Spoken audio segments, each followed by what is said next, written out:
Il est 13 h, bonjour à tous, merci de nous suivre. Tout de suite les titres à la une de l'actualité. Un sommet des chefs d'État et de gouvernement de la CEDEAO se tient ce dimanche 10 décembre 2023 à Abuja, au Nigeria. Le vice-président de la République, Tiemo Komeliet Kone, représente son Excellence le président de la République, Alassane Ouattara, à ce sommet. Parmi les sujets à l'ordre du jour figurent les transitions en cours au Mali, au Burkina Faso et en Guinée, 3 pays membres suspendus de l'organe. À suivre également dans ce journal, cet éclairage réalisé par une de nos équipes de reportage suite à une vidéo qui a commencé de circuler sur la toile depuis quelques jours. Cette vidéo présente la route des Bimpé nouvellement réhabilitée comme inondée par les eaux. Qu'en est-il réellement? On en parle également dans cette édition.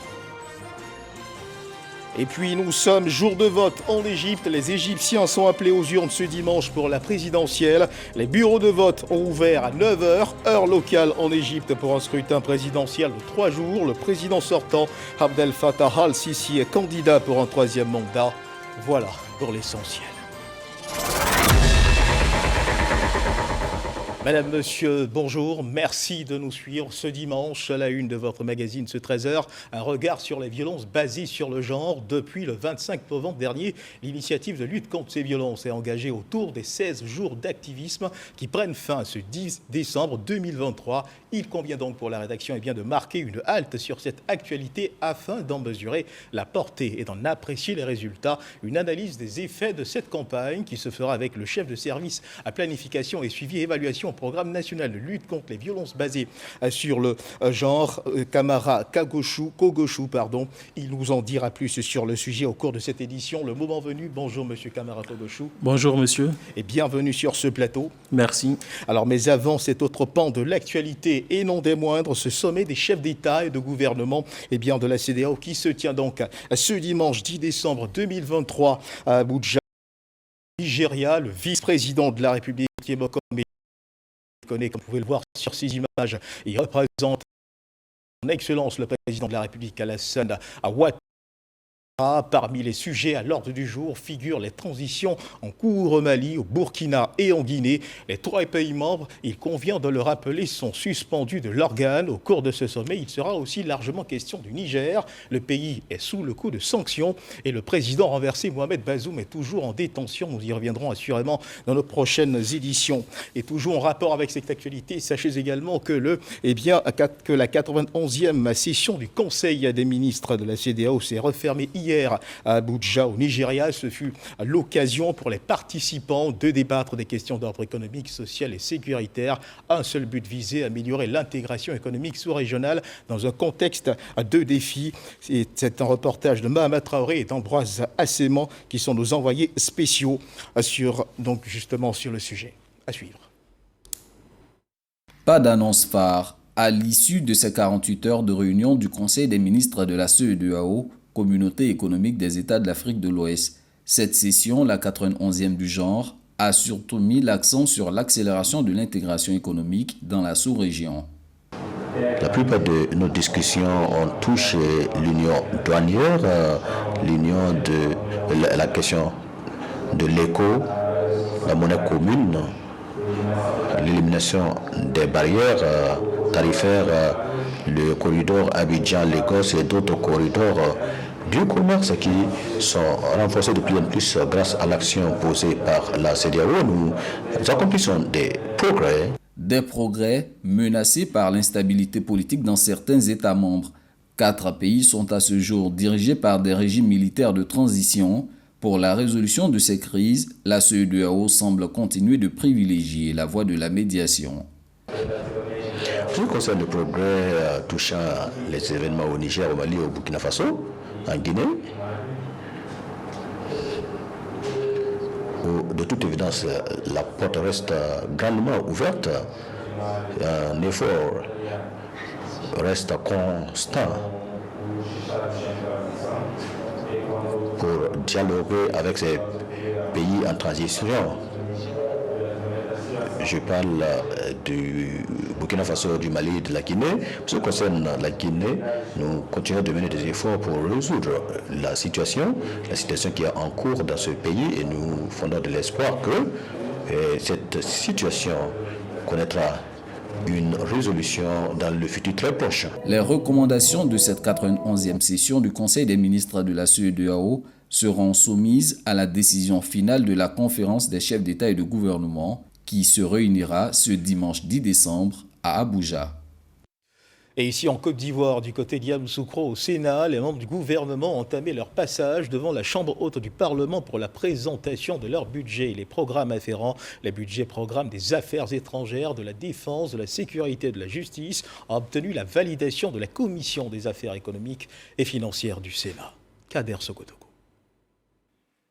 C'est par une minute de silence à la mémoire de feu Félix Houphouët-Boigny que les membres du gouvernement ont débuté la présentation de leur budget au Sénat. Devant la commission des affaires économiques et financières présidée par le sénateur Cissé Mamadou, c'est le ministre Kofi Nguessan qui a représenté ses collègues des affaires étrangères en mission.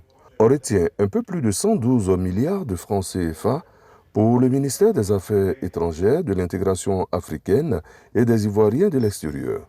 Le ministre délégué en charge de l'intégration africaine et des Ivoiriens de l'extérieur, environ 2 milliards 500 millions de francs CFA.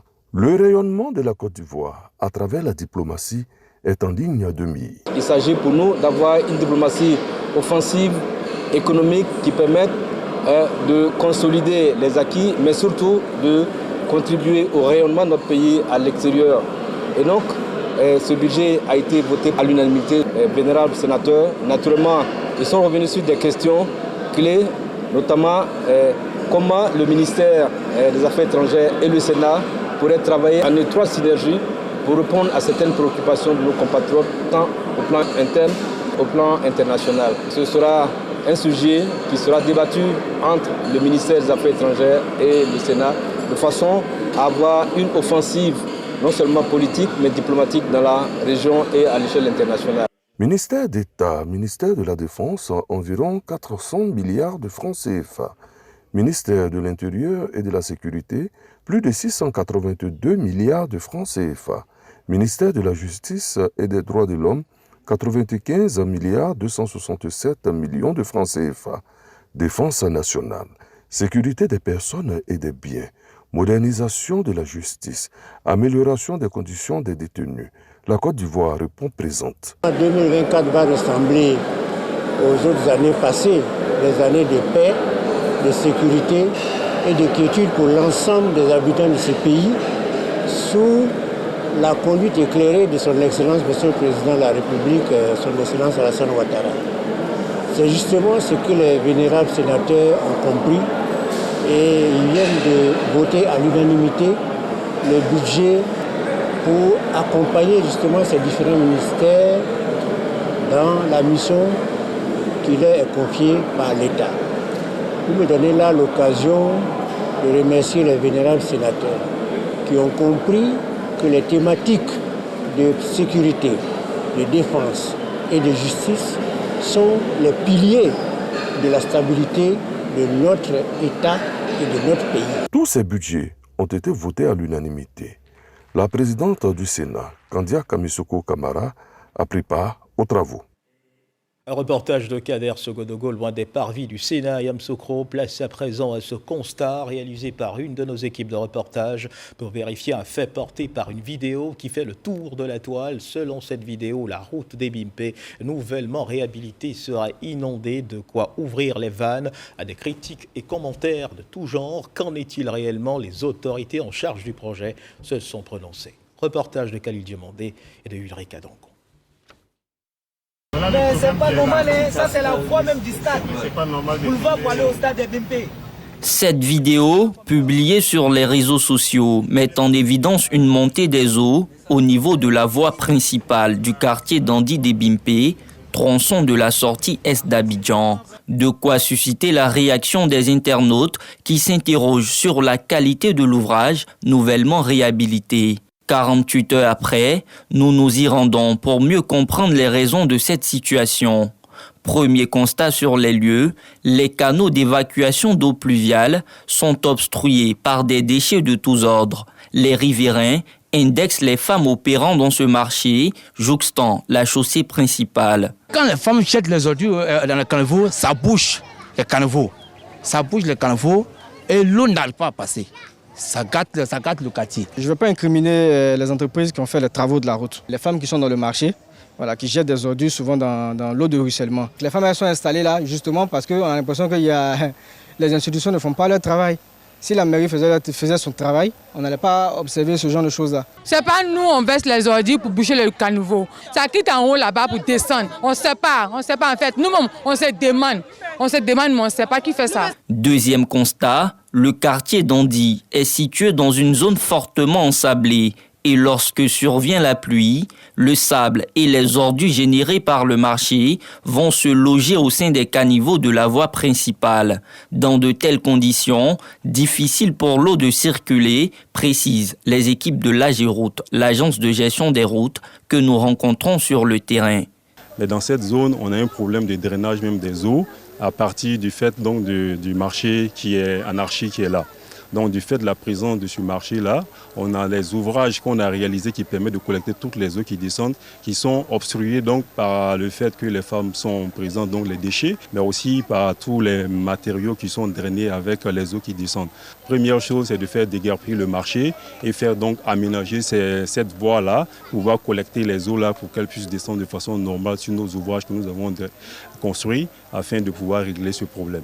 Cette montée des eaux est aussi due à la forte pression que subissent les ouvrages d'assainissement mis en place dans le cadre du projet. Certains riverains y connectent leurs canaux d'évacuation d'eau usée. On a pu voir comment est-ce que les populations se connectent sur nos ouvrages, ce qui contribue donc à boucher de façon très rapide ces ouvrages-là. Et donc à terme, ces ouvrages n'arrivent pas à assurer leur fonctionnement de façon convenable. Ce chantier non encore livré a été ouvert partiellement à la circulation afin de faciliter la mobilité des biens et des personnes. Dans une synergie d'action, l'AGERoute entend impliquer les autorités municipales et les ministères concernés afin de remédier aux difficultés observées au quartier d'Andy des Bimpé. Et on parle à présent d'exploitation minière avec une interrogation à la clé. Quel encadrement des artisans miniers pour une exploitation artisanale qui respecte la réglementation et l'environnement? La problématique a rassemblé une soixantaine d'acteurs de ce secteur pour un objectif: vulgariser les meilleures pratiques d'exploitation minière. Les précisions de Lansile Bakayoko. En Côte d'Ivoire, l'exploitation minière artisanale et à petite échelle est en croissance constante, mais sa propagation sans réglementation conduit à des problèmes environnementaux et de santé. Des études sur le terrain confirment la présence des pires pratiques, telles que le brûlage à l'air libre et dans les zones résidentielles des amalgames, et la cyanuration des résidus contenant du mercure. Aujourd'hui, c'est de donner un nouveau visage au secteur des petites mines en Côte d'Ivoire. Pourquoi pas des nouveaux artisans miniers pour le pays qui sont soucieux de la préservation de l'environnement, soucieux aussi de l'intérêt de l'État en termes de déclaration. Parce qu'aujourd'hui, l'État veut faire du secteur des petites mines un des leviers de l'économie nationale. En plaçant l'encadrement des artisans miniers au cœur des priorités, les autorités ivoiriennes veulent améliorer l'accès aux chaînes d'approvisionnement en or traçable et l'adoption de technologies durables, efficaces et pratiques sans mercure. Vous êtes familiarisé avec les connaissances adéquates et les pratiques recommandées en matière d'exploitation minière artisanale et à petite échelle. Vous avez eu l'occasion d'apprendre les techniques de prospection, les procédés d'extraction et d'optimisation du taux de récupération et les nouvelles technologies alternatives de l'usage des produits chimiques. L'enjeu est de vulgariser les efforts de réglementation et de réorganisation complète de la production, du commerce et de l'exportation de l'or artisanal. Je vous engage à incarner dès aujourd'hui l'artisan minier nouveau, soucieux de la préservation de l'environnement et du bien-être des générations actuelles et futures. L'activité concerne plus de 500 artisans miniers. Selon les spécialistes, le commerce et la contrebande d'or sont des processus intrinsèquement régionaux qui nécessitent donc une solution collective avec les autres pays de la sous-région. Reportage Lansile Bakayoko. La direction générale du Trésor de la comptabilité publique travaille à la promotion de la bancarisation à travers une campagne nationale de sensibilisation sur le sujet. L'édition 2023 concerne 3 régions, l'Agnébi-Tiassel, le Cavali et le Tchologo. La région du Tchologo a été visitée par les équipes de cette campagne et les populations de ces régions sensibilisées à la bancarisation. Jean-Michel Kouadio, Godfrey Okambawa. Services financiers adaptés aux besoins des populations. C'est autour de cette thématique qu'est initiée une campagne nationale de sensibilisation sur la promotion de la bancarisation. Banquiers, maisons de microfinance et opérateurs émetteurs de monnaie électronique ont instruit les populations des 3 départements de la région du Tchologo sur la culture financière et l'épargne en vue d'une inclusion financière réussie. Une initiative de la Direction générale du Trésor et de la comptabilité publique. Un pays émergent s'appelle des hommes émergents et des femmes émergentes. Et cela passe nécessairement par la gestion optimale des finances et la garantie de ce que ces finances-là sont à bon port, sont logées dans les comptes en toute sécurité. L'édition 2023 de la campagne nationale de sensibilisation sur la promotion de la bancarisation a été déployée dans les régions de l'Agnébi-Tiassa, du Cavali et du Tchologo. Des régions qui, malgré leur potentialité économique énorme, ont de faibles taux de bancarisation qui oscillent autour de 7% face à un taux national de 26%. Dans l'optique de travailler au renforcement des compétences des femmes dirigeantes en Côte d'Ivoire et celles en devenir, une conférence débat a été organisée par la représentation pays d'une structure dénommée Do Well, Do Good, traduction faire du bien en faisant le bien. L'initiative a bénéficié du soutien du ministère de la promotion de la jeunesse et de l'insertion professionnelle et du service civique. Godfrey Okambawa. Au cours de ces 10 dernières années, la Côte d'Ivoire note une amélioration dans l'intégration et l'évolution des femmes dans les prises de décision et dans la gestion des entreprises. Mais comment amener ces femmes à faire plus qu'elles en font déjà pour l'essor de l'économie ivoirienne?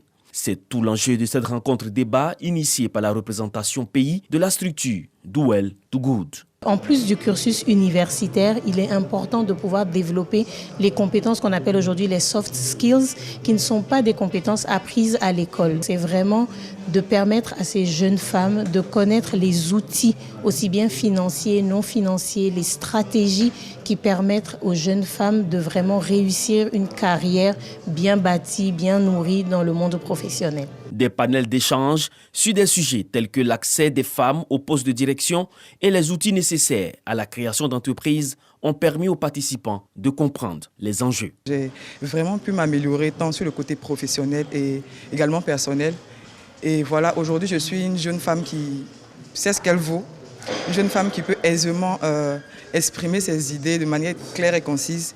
Je suis une jeune femme qui peut collaborer effectivement et efficacement avec d'autres personnes sur un sujet ou une thématique donnée. Un poste qui demande par exemple un BTS, mais si vous n'avez pas le bac, ce n'est pas parce que vous êtes une femme que vous allez être recrutée. Donc c'est cela la compétence. Pour le ministère de la Promotion de la Jeunesse, de l'Insertion professionnelle et du service civique qui accompagne l'initiative, il s'agira d'accompagner les femmes ivoiriennes sur la voie du leadership en vue d'atteindre les objectifs nationaux relatifs au développement durable en la matière. Et justement, au cours de cette rencontre, 2 projets sur 40 start-up ont été sélectionnés pour un accompagnement financier et technique. Et dans ce journal des échos de la COP28 qui se tient aux Émirats Arabes Unis, à ce rendez-vous international qui traite de questions environnementales, le ministre ivoirien des Eaux et Forêts, Laurent Gbagba, a présenté la stratégie de la Côte d'Ivoire initiée en vue de la préservation, la réhabilitation et l'extension de la forêt ivoirienne. À plus de 600 milliards de francs CFA sont à mobiliser et l'appui des partenaires financiers est plus que nécessaire pour Laurent Gbagba. Grace Kando et Adama Sangaré. La COP28 à Dubaï, une lucane pour le ministre des Eaux et Forêts pour faire la promotion de la stratégie nationale de préservation, de réhabilitation et d'extension des forêts pour le plaidoyer du financement du carbone forestier.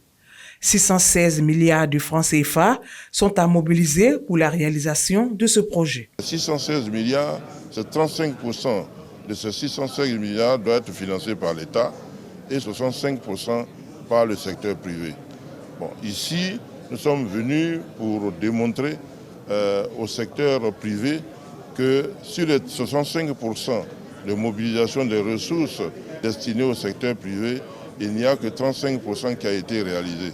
Et on souhaite qu'ils aident à atteindre l'objectif des 65%, c'est-à-dire le reste des 30%.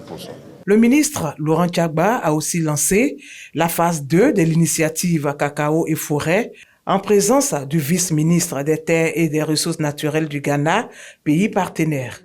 Le projet prend en compte la production durable du cacao et la promotion de l'agroforesterie. Ghana, Côte d'Ivoire, l'initiative Cacao et Forêt est importante pour les deux pays dans la mesure où le cacao est spéculation qui rapporte beaucoup de devises pour nos deux pays. Il est donc important que cette collaboration entre le Ghana et la Côte d'Ivoire soit renforcée. La Côte d'Ivoire et le Ghana se sont mis ensemble pour créer ce qu'on appelle l'ICF, l'initiative Cacao et Forêt, pour que des financements puissent être mobilisés par les chocolatiers, par tous ces industriels-là, qui puissent nous apporter leur soutien à l'effet de faire en sorte que le cacao qui est produit dans les forêts classées comme dans les forêts urbaines puisse être encadré et puisse devenir légal pour qu'on garantisse le cacao qui va permettre de rapporter des devises à la Côte d'Ivoire. La phase 2 de l'initiative Cacao et Forêt s'étendra sur la période 2022-2025 selon le ministre Laurent Tchagba. Et puis retour en Côte d'Ivoire, la Coupe d'Afrique des Nations 2023, vous le savez, s'ouvre dans quelques semaines ici en Côte d'Ivoire. Dans le cadre du PJGouv, 5000 jeunes bénéficieront d'une formation et seront ensuite insérés dans les métiers des sports. Le projet est porté par le ministère de la Promotion de la Jeunesse. Et si ces jeunes le désirent, ils pourront faire carrière dans ces métiers. Reportage. Mamadou Touré, ministre en charge de la jeunesse, et Metch Adjesilas, ministre délégué auprès du Premier ministre en charge du sport et du cadre de vie, publie officiellement la liste des 5000 bénéficiaires retenus pour la formation dans le domaine sportif. Inscrit dans le programme jeunesse du gouvernement, ce projet offre des opportunités d'insertion directe dans les métiers du sport. Il répond à l'ambition du président de la République, Alassane Ouattara, celle de consacrer cette année à la jeunesse. Ces 5000 jeunes qui vont commencer leur formation, c'est aussi de façon concrète l'application de l'année de la jeunesse. L'objectif qui nous a été assigné par le Premier ministre, c'est de faire en sorte que 100% de ces jeunes, au bout de leur formation, puissent avoir une opportunité d'insertion professionnelle. Déjà, près de 3 milliards ont été mobilisés et disponibles pour accompagner leur insertion. Mais nous allons continuer donc à mobiliser toutes les entreprises pour que, après ces formations, ces 5000 jeunes puissent avoir une opportunité durable d'insertion professionnelle. La CAN aura lieu donc dans 1 mois. Il ne faut pas voir seulement la construction physique des bâtiments, stades, etc., mais regarder aussi de plus en plus toutes ces opportunités que l'organisation d'un tel grand événement offre à la jeunesse de notre pays. Ces 5000 bénéficiaires seront répartis dans 61 structures issues de 26 localités du territoire national. Ce projet entend mettre à contribution les jeunes dans l'organisation de la 34e édition de la Coupe d'Afrique des Nations. Il s'agit de former une main-d'œuvre ivoirienne à mettre à la disposition des infrastructures sportives pour la CAN afin d'assurer la gestion et la maintenance pendant et après la CAN. Il s'agit également de donner de l'emploi à un grand nombre de jeunes et de personnes évoluant dans ce secteur. Il s'agit également de booster la pratique du sport en Côte d'Ivoire et contribuer à la professionnalisation des pratiques dans les différentes disciplines sportives et de contribuer au développement de l'entrepreneuriat dans le sport en Côte d'Ivoire. Ce projet de formation au métier du sport est estimé à 4 milliards de francs CFA. Il sera sanctionné par la délivrance de certificats aux bénéficiaires. Voilà l'actualité qui est également politique au RHDP. L'Assemblée générale des jeunes a permis donc à Koné Mamadou d'être élu président de la jeunesse du RHDP. Il a été élu hier samedi 9 décembre 2023 à l'issue donc d'une Assemblée générale élective. Le nouveau président a été élu à 45% des voix contre 35% pour son challenger Philippe Krabé. Koné Mamadou succède ainsi à Da Assansan. Et la ville de Bouaké qui connaît une belle animation en ce début de mois de décembre 2023 avec le Bouaké Reggae Festival qui en est à sa 3e édition, une édition 2023 marquée par une série d'actions sociales, opérations coup de balai, remise de kits sanitaires et d'équipements d'hygiène à une maternité, un tour à la maison d'arrêt de correction de Bouaké, des pouponnières visitées pour Abou Sanogo, commissaire général du Bouaké Reggae Festival. Ces actions visent à accompagner les efforts du gouvernement dans le cadre du programme Côte d'Ivoire solidaire et de l'année dédiée à la jeunesse. Mais juste avant, justement, eh bien, la fin de cette édition du Gbeke Reggae Festival, ces actions sociales ont permis justement d'étendre la portée de l'événement. Reportage Walter Amadou Ouattara. Portail principal de la maternité du quartier Koko à Boaké. Maestro, Zézéto, Kader Keita, Adama Daiko, Mati Dollar, Sualio Diomandé et d'autres visages bien connus du monde du show business et du domaine du sport lancent l'opération Coup de balai pour le Boaké nouveau. Les alentours de ce centre sanitaire vont connaître ainsi un nettoyage. C'est le volet social du Gbeke Reggae Festival. On a vu le ministre maire de la commune de Boaké descendre dans la boue pour nettoyer, donner l'exemple. Alors pourquoi pas nous autres? Certes, nous organisons un festival, mais ce festival-là, c'est aussi ces actions que nous devons mener. Nous sommes conscients des efforts déployés donc par le gouvernement, par le président de la République Alassane Ouattara, pour la bonne santé, pour le bien-être des populations. Et donc tenons compte de tous ces aspects pour accompagner également les actions du gouvernement. L'étape bénéficie de l'implication du service assainissement de la mairie de Boaké, de la NAGED, d'ONG partenaires et de populations riveraines. Ils ont fait, c'est une très bonne chose. Ils sont à féliciter. Ils sont venus rendre notre quartier très propre. C'est des enfants qui naissent au sein de cette maternité. Donc nous avons le devoir de protéger cet environnement en s'occupant réellement de la salubrité.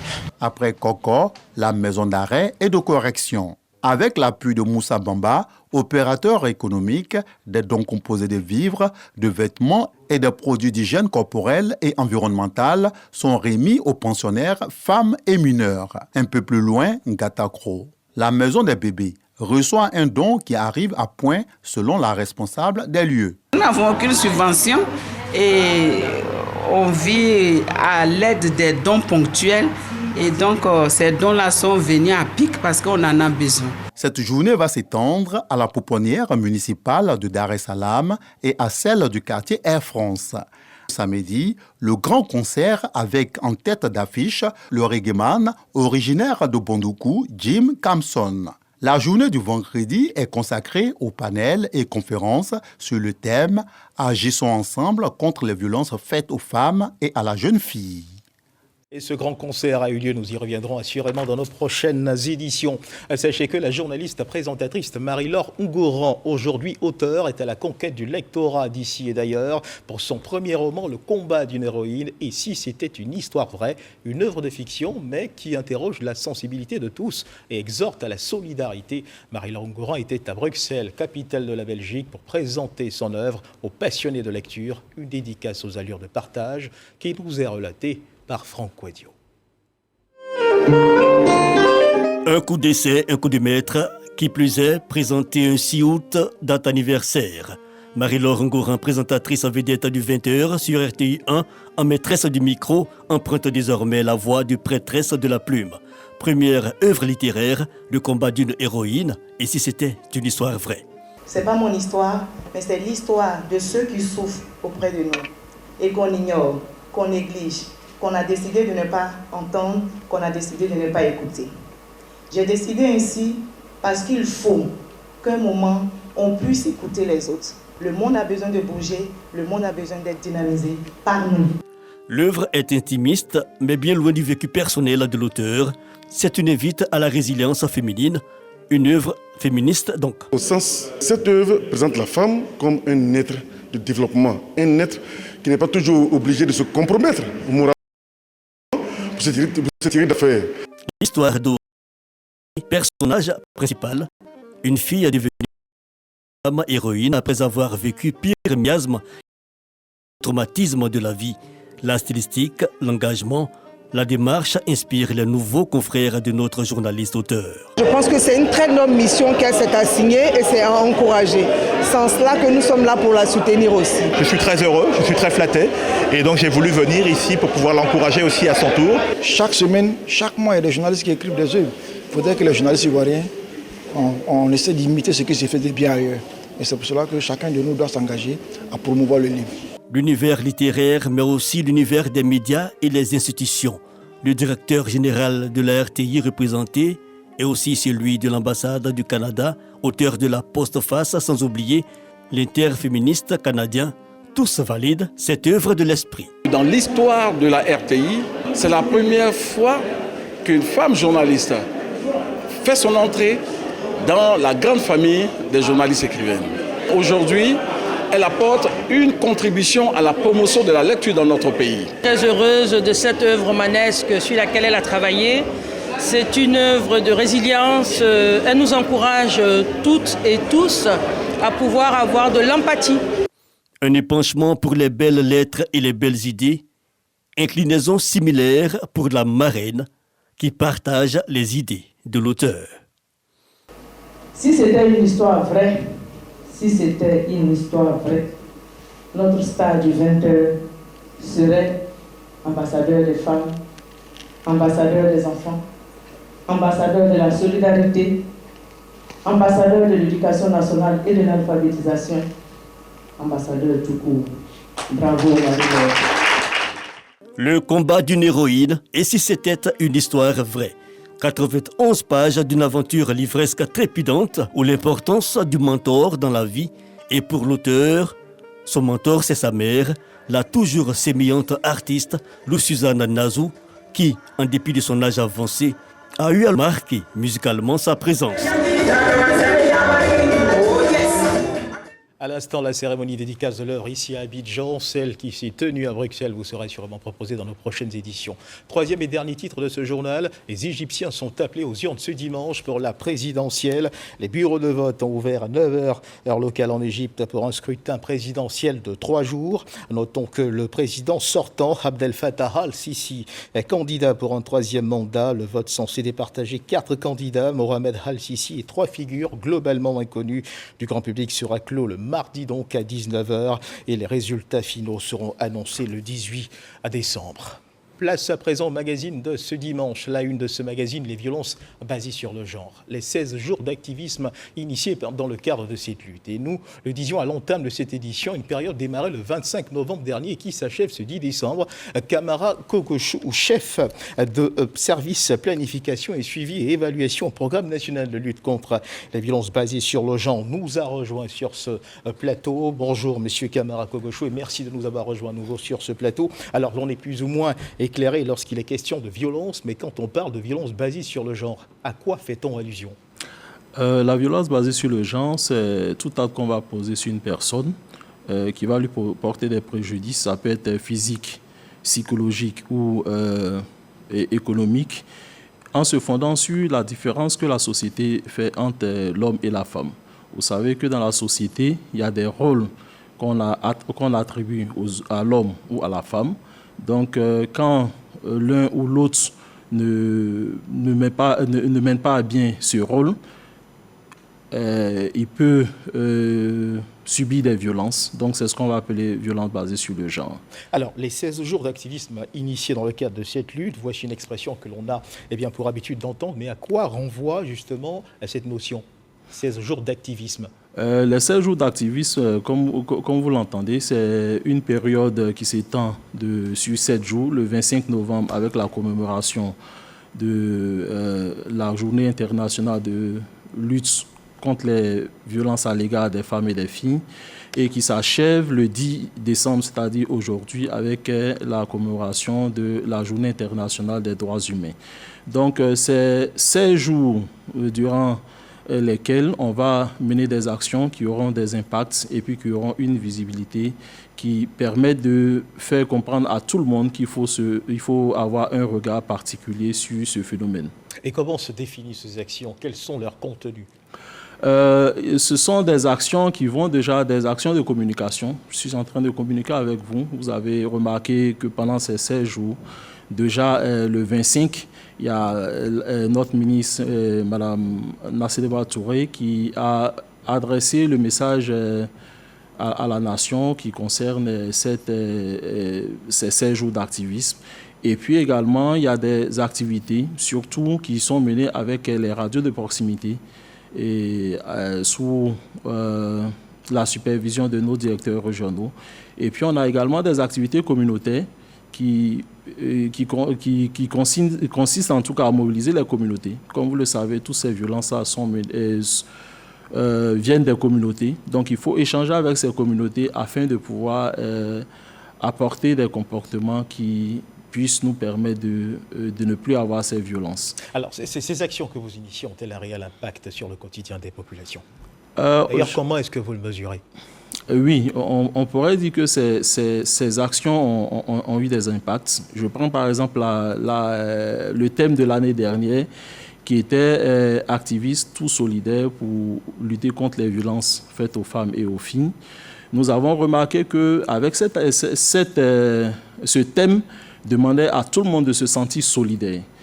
Il ne faut pas que ce soit un groupuscule qui se dise activiste et qui vont adresser cette question. Donc tout le monde devrait se sentir solidaire. Nous avons remarqué que nous avons eu beaucoup de dénonciations, notamment sur notre ligne verte, la 1308. Et puis les chiffres nous indiquent que cette campagne porte. Alors ces chiffres et ces dénonciations, nous allons en parler, mais avant, je vous invite à suivre cet élément réalisé par notre reporter Khalil Diomandé qui nous renseigne sur la portée de cette sensibilisation. Les violences basées sur le genre sont une réalité tangible et un défi en Côte d'Ivoire. Les statistiques le démontrent bien, 7 919 cas de VBG ont été enregistrés et pris en charge avec 1452 cas de violences sexuelles. De janvier à septembre 2023, l'on comptabilise 5 360 cas de VBG. Face à ces chiffres alarmants, les autorités adoptent des mesures en vue de changer la donne. Une stratégie nationale de lutte contre les VBG est mise en place avec l'installation de 88 plateformes de lutte contre les VBG. Plusieurs actions de sensibilisation également initiées à l'endroit des jeunes, des chefs coutumiers et des guides religieux. Chaque année, le pays s'engage dans les 16 jours d'activisme contre les VBG du 25 novembre au 10 décembre. Et dans quelques jours, le ministère de tutelle passe à la vitesse supérieure avec le lancement de la campagne « Carton rouge » contre les VBG. Alors ces statistiques justement, notre reporter Khalil Diomandé en parle dans son élément, 5 363 cas de violences basées sur le genre pour 2023. Qu'en est-il des années précédentes ? Pour les années précédentes, vous avez déjà en 2021, on avait 6 040 cas. Et en 2022, nous avions 7 919 cas. Vous remarquez que ces chiffres vont grandissant. Justement, quelle est l'analyse que l'on devrait faire de ça? L'analyse qu'on devrait faire, on pourrait se dire que ça augmente. Mais vous savez, il y a une étude qui nous dit que ce sont 26% de femmes et de filles qui sont victimes de violences en Côte d'Ivoire. Donc, si vous prenez ce chiffre et que vous rapportez à la population générale, vous allez voir que nous sommes en deçà de ce qu'on devrait entendre. Donc, ces chiffres qui vous sont donnés sont des chiffres de cas qui ont été rapportés et pris en charge. Donc, ce qu'il faut entendre, c'est que de plus en plus, les populations ont recours à notre système de réponse. Donc, c'est pour dire que nous sommes en train de faire du bon travail et les populations ont de plus en plus confiance parce qu'elles bénéficient des prises en charge. Alors, qui sont les principaux acteurs justement de toute cette campagne qui vise justement à changer les comportements des uns et des autres? Oui, il faut d'abord remercier tous ces acteurs qui sont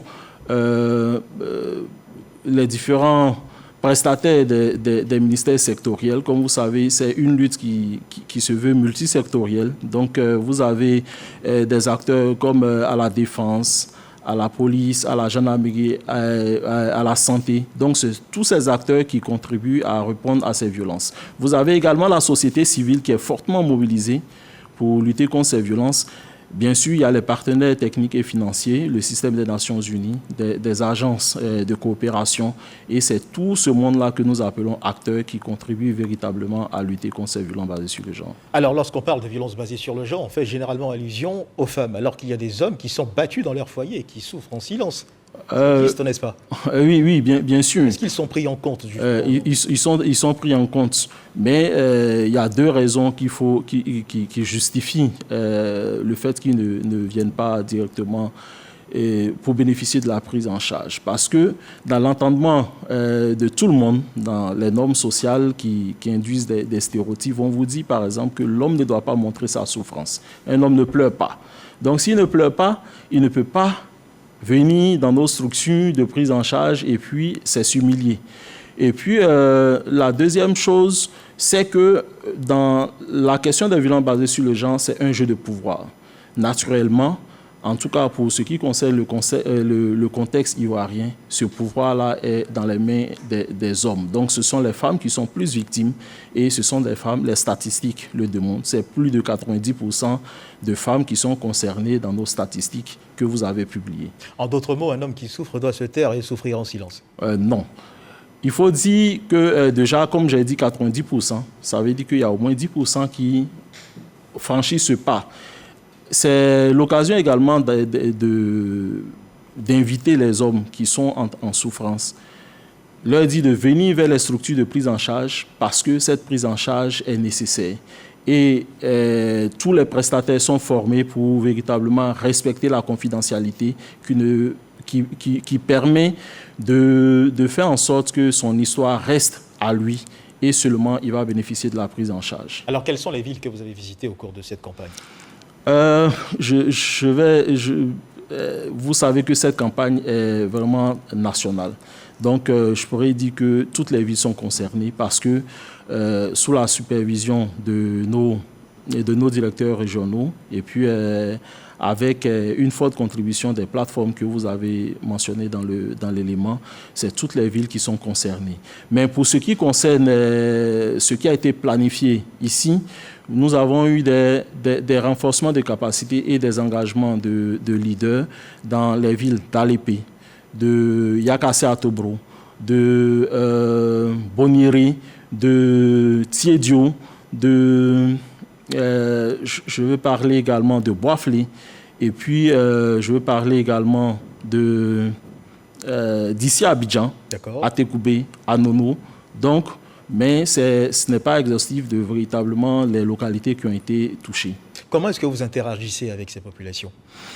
Directement à leur contact, vous passez par les chefs de communauté pour passer vos messages. Oui, très bien. Nous rentrons en contact avec les communautés. Nous avons cette stratégie qui établit un dialogue avec ces communautés-là. Et établir ce dialogue avec ces communautés, c'est respecter leur organisation. Nous partons vers ces communautés, nous échangeons avec les leaders communautaires afin de pouvoir faire la promotion des normes sociales qui véritablement font la protection parce qu'il y a beaucoup de normes sociales et de normes communautaires qui protègent les femmes, mais également nous échangeons avec eux afin de pouvoir changer les différentes perceptions sur ces normes qui véritablement induisent les violences basées sur le genre. Parlons justement de ces normes très rapidement. Quels sont les facteurs ou les normes sociales qui favorisent la recrudescence de ces violences ? Oui, déjà, il y a la perception même que la communauté a des femmes. Hein. Il y a une étude, l'enquête de démographie et de santé qui est réalisée en 2021, qui nous fait ressortir qu'il y a au moins 43% de femmes et 42% d'hommes qui estiment qu'une femme trop éduquée a moins d'opportunités pour avoir accès, pour avoir un mariage. Or, dans l'entendement des uns et des autres, une femme, même si elle a tout dans le monde, tant qu'elle n'est pas mariée, elle n'a pas encore réalisé sa vie. Donc, vous comprenez que ces populations-là, avec ces perceptions, peuvent retirer la fille et la mettre en mariage le plus tôt possible. Et puis également, vous avez certains stéréotypes qui sont dans la communauté, qui disent par exemple que quand une femme ou une fille dit non, c'est qu'elle veut dire oui. Donc vous comprenez qu'il y a des actes de violence, notamment les violences sexuelles, qui vont arriver de par ces perceptions. Alors très rapidement, sans vouloir être pessimiste, lorsque l'on regarde à l'enracinement de certaines de ces pratiques, est-il réellement possible de vaincre ces comportements que l'on pourrait qualifier dans notre siècle ? Oui. Très rapidement. Oui, très rapidement. Il faut dire que c'est possible. C'est pourquoi le thème aujourd'hui de cette campagne demande d'investir dans la prévention. Nous devons investir dans la prévention afin qu'on puisse véritablement faire le dialogue communautaire pour toucher les communautés et les emmener à changer ces normes qui font le lit des violences basées sur le genre. Merci à vous pour votre contribution, Madame, Monsieur. C'est la fin de cette édition 13h. Nous recevions à ce jour M. Kamara Kogochou, chef de service planification et suivi et évaluation au programme national de lutte contre les violences basées sur le genre, avec qui nous avons fait une sorte de point des 16 jours d'activisme initié dans le cadre de la lutte contre les violences basées sur le genre, démarré le 25 novembre dernier. La campagne s'achève ce dimanche. Ensemble, disons non à toute forme de violence, mais aussi celle basée sur le genre. Il y va de l'équilibre familial et de la société, de celui de la société. Dieu garde la Côte d'Ivoire.